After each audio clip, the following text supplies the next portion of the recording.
¿Te acuerdas de esa película, serie, programa de televisión que marcó una etapa en tu vida? ¿O ese videojuego que te voló la cabeza? Todos los jueves a la hora de almuerzo en Radio UNIAC, tu ventana para mirar con otros ojos y escuchar lo que hay detrás de cámara. Imagen en movimiento. Tu break audiovisual con Leonardo Cabezas. En Radio UNIAC, la cultura no se explica, se siente.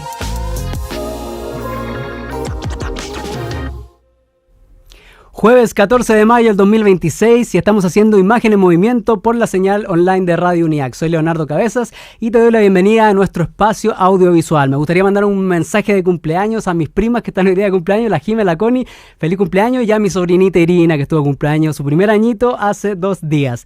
En el capítulo de hoy estamos inmersos en la Semana de la Educación Artística en Chile, que se celebra del 11 al 17 de mayo, impulsada por la UNESCO. Busca destacar el rol del arte en la formación de las personas, y a raíz de eso vamos a tener a Diego Ramírez, quien es miembro y encargado de patrimonio de la Fundación Alicia Vega, organización sin fines de lucro que resguarda y difunde el trabajo que la señora Alicia Vega desarrolló durante 30 años con su taller de cine para niños en sectores de extrema pobreza en Chile.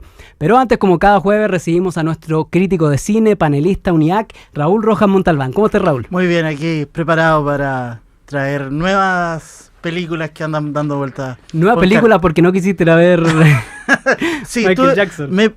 Habíamos conversado, ¿cierto?, de plantear nuevos temas y nos habíamos quedado muy súper pendiente como la idea del videojuego, cómo ronda esa idea y cómo poderlo incluir. Entonces, sí, miré un poco la cartelera y esquivé tanto El Diablo Viste a la Moda como Michael Jackson y llegué a una película que se llama Salida número 8. No sabía nada de la película, pero me tincó un poco como la presentación y el nombre y todo, y creo que fue una excelente experiencia, ¿cierto? Y sobre todo, rastrear un poquito que este mes de mayo se viene como hasta finales de mayo, películas de terror que están bien interesantes y que tampoco son como el típico terror de asustar, del muñeco, sino como otro tipo de experiencias que son bien entretenidas. Y esta Salida número 8 es una adaptación de un juego, y eso es muy difícil. Siempre hay como estas películas como terminan como odiadas por la crítica, muy desechadas, y otras se terminando como películas de culto, no sé, un Street Fighter, ¿cierto?, o Silent Hill. Y esta me pareció como muy lograda entre adaptar una experiencia de juego y adaptar a una narrativa. Creo que ahí está como muy bien lograda esa idea.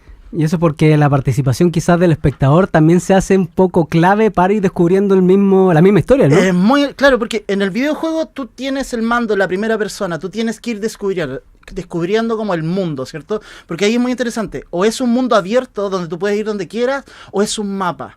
Entonces tú vas de alguna forma descubriendo y abriendo como espacios en los mapas o en el mundo abierto. Entonces aquí esto es un mundo cerrado. ¿De qué se trata? Un chico que no tiene nombre, ¿ya?, que se queda atrapado en un loop de un metro.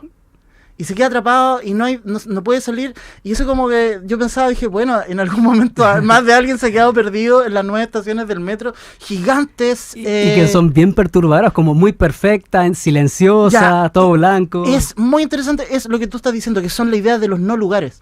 Entonces, son fenómenos de internet, ¿cierto? Como lo que es el creepypasta. Sí. Así que es muy interesante como y cómo esos fenómenos han llegado al cine. Entonces este gallo empieza como a darse vuelta y no puede salir y termina siendo bastante claustrofóbico y un poco desesperante. Entonces ahí es donde aparece la idea del juego. Para salir de este loop, el protagonista tiene como que encontrar anomalías en la imagen, ¿cierto? En la misma escenografía, ¿cierto? En estos túneles, ¿cierto?, del metro, y no puede salir, y se termina siendo bien desesperante, y sobre todo agregando, porque también es interesante de que, claro, ¿cuál es la definición de la película? ¿Es terror? ¿Es misterio? ¿O es un terror psicológico? Entonces hay muchas cosas como que rondan y géneros un poco híbridos que vienen de otras partes, videojuegos, fenómenos de internet, ¿cierto? Creepypasta, ¿cierto? Entonces como que hay como nuevas como tendencias que no necesariamente vienen de la creación de un guión o una visión creativa de un director de cine. Entonces ahí está como muy entretenido esa como nuevas formas, ¿cierto?, de encontrar otro tipo de terror. Esta película Exit 8, que se estrenó en el Festival de Cine de Cannes el 2025, recibió una ovación precisamente de 8 minutos durante su estreno, críticas favorables y recaudó 5.200 millones de yenes, que en pesos chilenos serían 30.000 millones de pesos. Excelente, ¿no? Yo creo que tiene que ver un poco con esa expectativa, con la idea de que funciona de forma narrativa.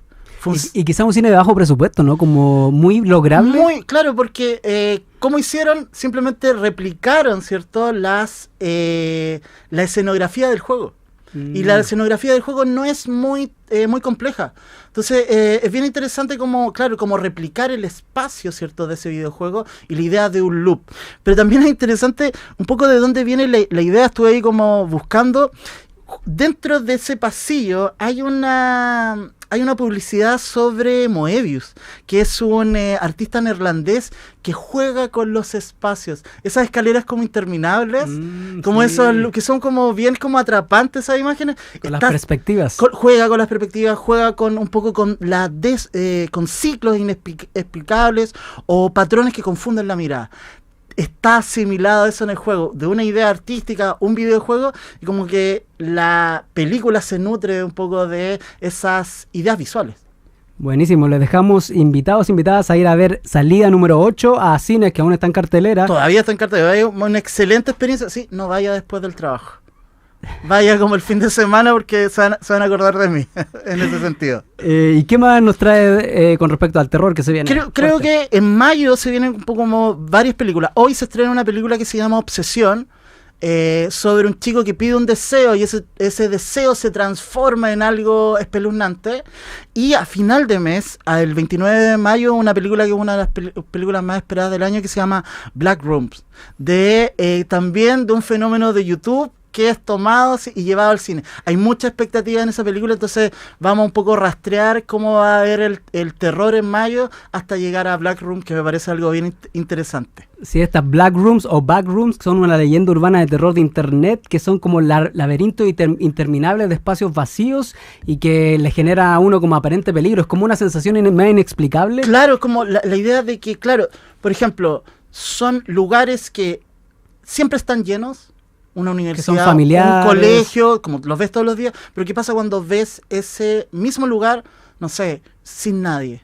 Sin que se mueva una luz, un sonido, nada. Hay algo muy inquietante como en la imagen, y un poco son como fenómenos virales que el cine como ha tratado de nuevo darle como una narrativa. Esos juegos tú haces la narrativa. Entonces ahí está donde se conjuga la idea de la imagen, ¿cierto? La puesta en escena y la idea de una narración, que es un poco lo que siempre le ha faltado como a la adaptación de los videojuegos, porque los videojuegos muchas más efectismo que... Claro, es más como narrativa. Una acción mecánica. En cambio ahora los juegos también te ofrecen, ¿cierto?, una experiencia. Y ahí es donde hay muchos amantes de los videojuegos se van a recordar sobre Hideo Kojima, que para mí es diseñador y director japonés, pero que para mí es un autor y que ha trabajado, ¿cierto?, incluso con Guillermo del Toro. Ahí es donde yo les recomiendo un juego que ni siquiera alcanzó a salir, que se llama PT, que es un Playable Teaser. Nunca salió el juego. ¿Y de qué se trata el juego? De un loop, de un pasillo, 4 pasillos, donde tú das vueltas, y cada vez que pasas hay nuevos elementos que te hacen de alguna forma echar a andar una narrativa. ¿Qué hay detrás de este loop? ¿Cierto? Entonces ahí hay algo bien interesante, y un maestro, Hideo Kojima, a esta altura. Muy, muy adorado por los amantes del videojuego. Vamos a estar atentísimos a lo que se viene en el terror y con estas nuevas narrativas de videojuegos incluidas en el cine. Muchísimas gracias, Raúl. Nos vemos en junio, porque el próximo jueves es feriado y el último jueves de mayo viene Hernán Silva Riega. Aprovechar ahí el próximo capítulo con Hernán. Así que nos vemos recargados en junio. Muchas gracias. Que estén bien. Y ahora vamos con lo que le anunciaba al inicio del programa. Recibimos en el estudio de Radio UNIAC a Diego Ramírez, quien es arquitecto y magíster por la Pontificia Universidad Católica de Chile. Él trabajó con la señora Alicia Vega en sus 3 últimos talleres de cine para niños entre 2013 a 2015 y es parte de la Fundación Alicia Vega desde sus inicios en el 2017. Es actual miembro del directorio y encargado del área de patrimonio de la Fundación Alicia Vega. ¿Cómo está, Diego? Muy bienvenido a Radio UNIAC. Hola, Leo, muchas gracias por la invitación. Acá estoy súper bien, la verdad. Cuéntame lo que yo quiero saber, porque yo conocí a la señora Alicia Vega y a 100 niños esperando un tren gracias a una profe que tuve aquí en la UNIAC, Lore Yaquino, documentalista. Quedamos todos maravillados con el documental, hermoso, precioso. ¿Y cómo llegaste tú, siendo arquitecto, a conocer a Alicia Vega y a trabajar con ella fuertemente en estos últimos años de su taller? Bueno, yo llegué un poco como fan, en realidad, pero porque yo, aparte de estudiar arquitectura, estudié carreras paralelas con artes. Entonces, en realidad he estado muy vinculado al arte toda mi vida y toda mi carrera profesional. Y mientras estaba estudiando arte, tomé un curso con Eduardo Vilche, que es su esposo y Premio Nacional también de Arte, y el curso de color que él hacía. Y ahí nos llevamos bien, qué sé yo. Y una vez me lo encontré tomando un café en el patio y le pregunté, oye, Alicia no necesitará un ayudante para su próximo taller, qué sé yo. Y me dijo, le voy a comentar. Y después me llegó un correo, me citaba una entrevista en su casa. Y ahí fue la primera vez que fui de tantas veces. Y después de unas preguntas bien sencillas sobre por qué quieres participar, qué te gusta del cine, qué sé yo. Estuvo de acuerdo con mi respuesta, me firmó un libro que yo tenía de ella que había salido hace poco y me dijo ya, un par de semanas más nos vemos en la población La Victoria el sábado en la mañana y empieza el taller. ¿Cuál crees tú que es la importancia o lo más destacable de la pedagogía de Alicia Vega en sectores pobres, poblaciones, que ella aportaba a todas esas infancias? Mira, ella lo dice de una forma súper clara en sus informes. Alicia hizo su informe de cada uno de sus talleres. ¿Están disponibles en la web? Están disponibles en la web, se pueden bajar en PDF. Y que es también una lección que ella trata de transmitir a todas las personas con las que ella se relaciona, ¿cierto? De hacer siempre un buen informe después de un trabajo que uno haga, ¿cierto? Para ir mejorando en el tiempo. Y bueno, ahí ella dice que esto primero es una actividad que es extraescolar, ¿cierto? Y lo importante es que los niños lo pasen bien y a través de la experiencia del cine, ¿cierto? En varias sesiones, los talleres consistían más o menos en 20 sesiones, la idea es que fuera un proceso bien progresivo, se promovieran las capacidades humanas de los niños en toda su amplitud. Entonces, claro, a través del cine y el arte sobre todo, se desarrolla la creatividad personal de los niños y también, bueno, muchos otros aspectos como la autoestima, el cómo se relacionan con sus pares, un espacio seguro donde no están los papás, pero sí hay una comunicación directa con ellos, ¿cierto? Una vez que llegan, ¿cierto? La familia. Se relacionan más con sus hermanos. Y a través de todo este proceso, si uno va leyendo también los mismos textos que se le entregaban a los niños en estos talleres, donde se refuerza la lección de cada sesión, ¿cierto? Que es lo que se aprendió ese día. Alicia deja muy en claro que lo que trata de transmitir es también a través de la apreciación artística y de la creación artística una libertad personal, ¿cierto? Algo que nunca se le va a poder quitar a ese niño, ¿cierto? Que el desarrollo por desarrollar su propia creatividad, ¿cierto? Su propio gusto, un pensamiento crítico de alguna forma relacionado al arte. Es bien bonito, yo estuve en la fundación hace un par de semanas tomando un taller un sábado y es impresionante todo el material que hay de los niños, material real, ¿verdad? Como claro, creaciones originales por todas las paredes, siendo como exhibidas y que también dándole relevancia a que las infancias pueden crear cosas que son súper valorables, ¿verdad? Claro. Y sí, ¿me puedes contar sobre eso mismo? ¿Qué trabajo desarrolla la fundación? ¿Cómo se financian? ¿Por qué es importante resguardar nuestro patrimonio cultural? Claro. Bueno, lo que dices tú es súper importante, que Alicia siempre trató a los niños como personas íntegras, ¿cierto? Y eso se ve, eso es una de las cosas que se ve más clara en el documental, ¿cierto? Como las películas que les muestra, cómo les habla los conceptos por su nombre, ¿cierto? Todo tal cual como se lo explicaría a una persona de cualquier edad. Entonces nosotros, bueno, gran parte de nuestro archivo consiste en los miles de trabajos que se guardaron de los niños que participaron de estos talleres, ¿cierto?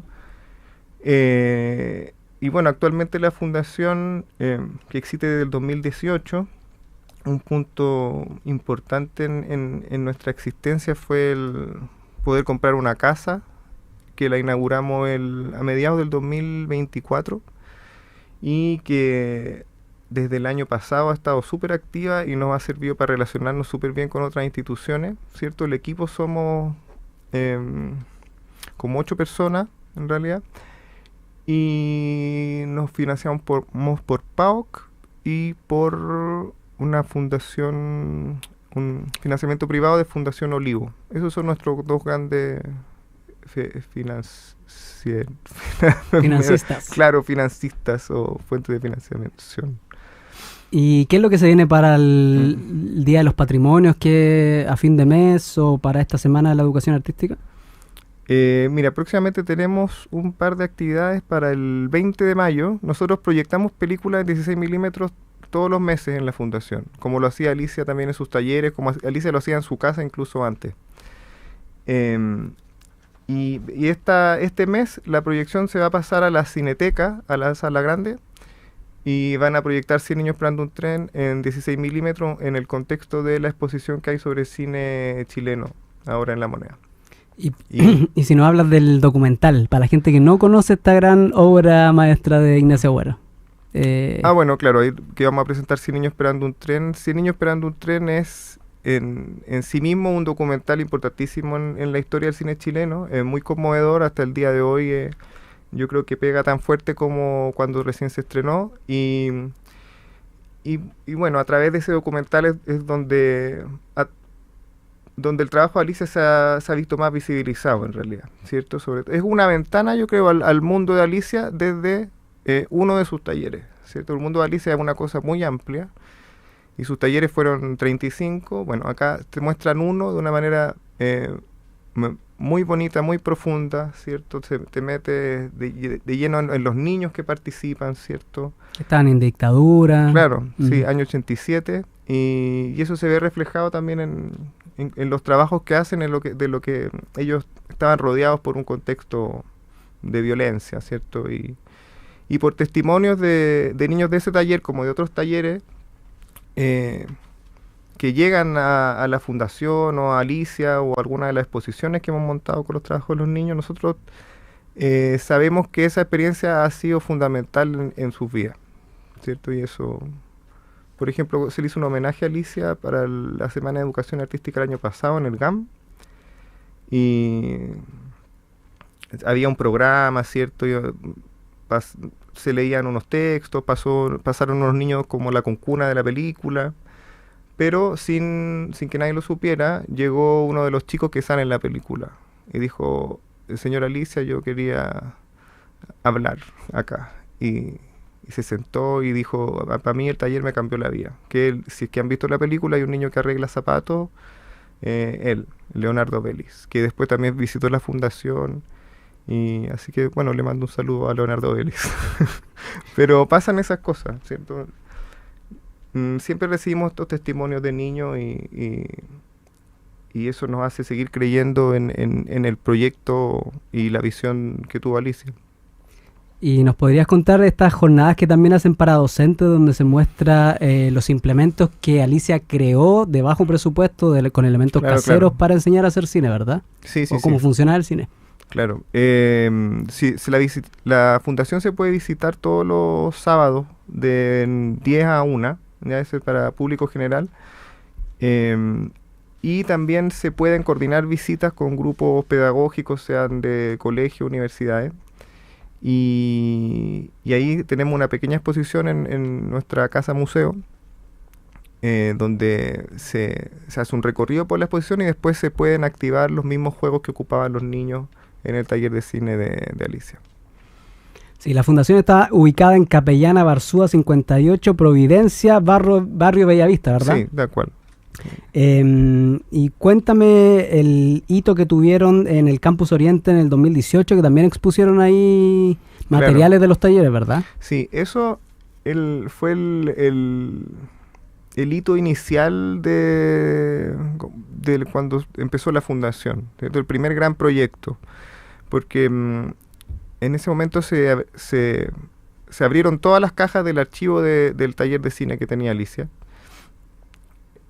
que, no sé, el año 95, justo para los 100 años del nacimiento del cine, el 28 de diciembre del 95, se inauguró una exposición por los 10 años del taller de cine en el Monte Carmelo.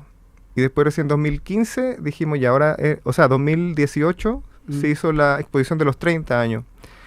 Y ahí fue cuando destapamos todas estas cajas, seleccionamos material y armamos una exposición de la cual después hicimos un proyecto para poder itinerarla en distintas regiones. Y a ti como encargado de patrimonio, ¿qué te pasa al sumergirte en todos estos archivos? ¿Qué te transmite? Como es bien potente todo lo que uno va revisando, ¿verdad? No, claro, siempre uno se encuentra con cosas inesperadas. Y es como ir reconstruyendo una historia gigante, muy rica en emociones también, ¿cierto? O sea, uno va viendo...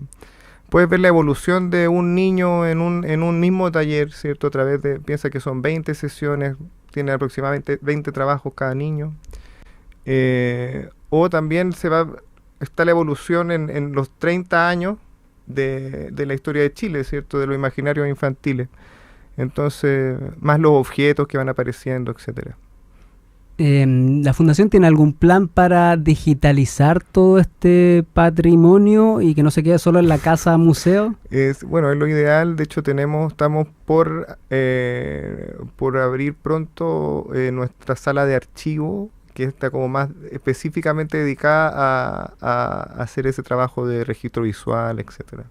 Tenemos algunas digitalizaciones que probablemente la ocupemos para difusión y otras cosas, porque son trabajos muy interesantes en el sentido que incitan a animarlos, por ejemplo, ¿cierto?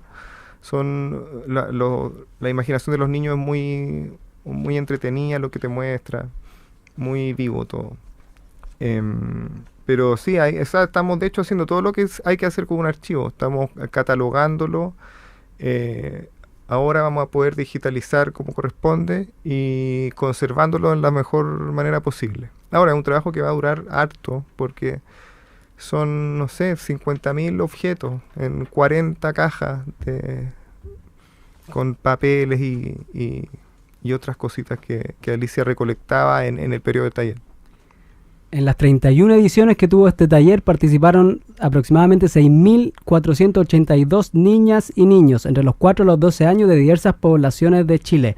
El año 2000, Alicia Vega recibió el reconocimiento al mérito artístico y cultural, y también en el 2008 obtuvo el premio Pedro Siena por todo su trabajo. Ustedes también, según su página web y lo que hacen, tienen una red de talleristas a lo largo de todo el país. ¿Nos podrías contar si alguien que nos está escuchando se quiera sumar a esta red? Claro, como te comentaba antes, el primer gran proyecto de la Fundación fue esa exposición en Machina y su itinerancia, ¿cierto? Estuvimos recorriendo distintas regiones con estos materiales, con Alicia, y después el segundo gran proyecto, todavía esto sin la casa que tenemos actualmente, fue transmitir la metodología de Alicia a personas que ya tuviesen sus propios proyectos de educación artística, fueran estos dentro del aula como más independiente. Y la idea era poder transmitir estos conocimientos y posibilitar que ellos se unieran a una red de talleristas donde pudiesen seguir aprendiendo entre ellos, ¿cierto? Y por esos talleres han pasado ya más de 120 personas. Hicimos el primero en Santiago, después en Castro, Valdivia, Arica, Valparaíso. Y entre medio hemos hecho 2 encuentros. Y Vallenar fue el último, hace poco. Sí. Vi la convocatoria.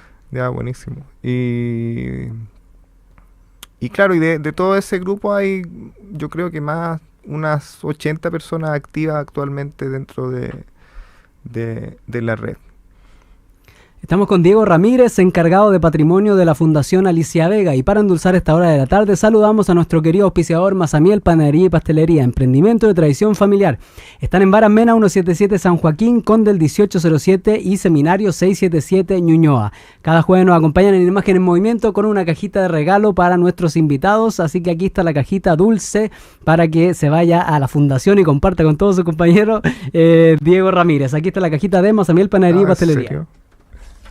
La mostramos aquí en la transmisión a los que nos están viendo por radio.uniac.cl con cariño de Mazamiel. Oh, qué rico, qué peligroso que se vaya conmigo esto, pero bueno. Para ir cerrando entonces esta entrevista, ¿qué mensaje te gustaría dejar a ti como representante de la Fundación Alicia Vega para la Semana de la Educación Artística? Yo, o sea, para mí yo creo que la importancia del arte en lo que uno hace, ¿cierto? Que yo creo que lo que hizo Alicia es una gran obra de arte. Y también dentro de su mismo taller ella se preocupaba de transmitir un respeto a la obra artística de los directores que mostraba, ¿cierto? Tener en cuenta la importancia que tiene el arte como transformador de las personas en su sentido más profundo, ¿cierto? De forma interior, a través de la emoción, del asombro, ¿cierto? Lo que nos hemos dado cuenta como equipo de fundación es que todos estos trabajos que se hacen con las manos, recortando, dibujando, da la impresión que están más vigentes que nunca, o igual de vigentes que antes, pero uno pensaría que, no sé, ante los avances tecnológicos uno tiene que ir como renovándose de alguna forma, pero también da la impresión que esto cumple otra función, ¿cierto? Y se transforma en un espacio igual de importante y muy necesario. Así que eso yo creo que desarrollar la creatividad personal y todo abre algo muy importante dentro de uno que es fundamental. Y la Alicia lo hizo muy bien, y a través de su obra ella nos ha inspirado, y nosotros tratamos de seguir inspirando a la gente desde la fundación. Eso. Buenísimo. Dejamos entonces invitados a todos a que vayan a la Fundación Alicia Vega, Capellana Barzúa 58 Providencia. Su página web es fundacionaliciavega.cl, y le mandamos un saludo a la gran Alicia Vega, si no está escuchando, si llega a escuchar este programa, investigadora de cine, profesora y tanto más, nuestro gran patrimonio vivo de Chile. Y les dejamos también invitadísimo el próximo miércoles entonces en la Cineteca Nacional a la exhibición en 16 milímetros de 100 niños esperando un tren, documental de Ignacio Agüero, de forma gratuita. Inscripciones en cclm.cl, entrada liberada previa inscripción, y está enmarcada en la exposición Cine en Chile que se está exhibiendo en el Centro Cultural La Moneda. Muchísimas gracias, Diego, por estar aquí. Un placer tenerte en Radio UNIAC. Muchas gracias. Y recordar que vamos a estar también abiertos para los días del patrimonio, el 30 y el 31 de mayo. Buenísimo. Eso. Todos invitados a la Fundación Alicia Vega. Y nos encontramos entonces en una próxima edición de Imagen en Movimiento el jueves 28 creo que es de mayo, porque el próximo jueves 21 es feriado. Así que te espero, soy Leonardo Cabezas y nos vemos pronto en radio.uniac.cl. Hasta la próxima. Chao, chao, chao, chao. Fotograma a fotograma, un cuadro por cada segundo. Te esperamos el próximo jueves con más de Imagen en Movimiento, nuestro espacio para hablar de cine, animación y creación audiovisual, donde nada es al azar. Escúchanos en Spotify y en radiouniac.cl.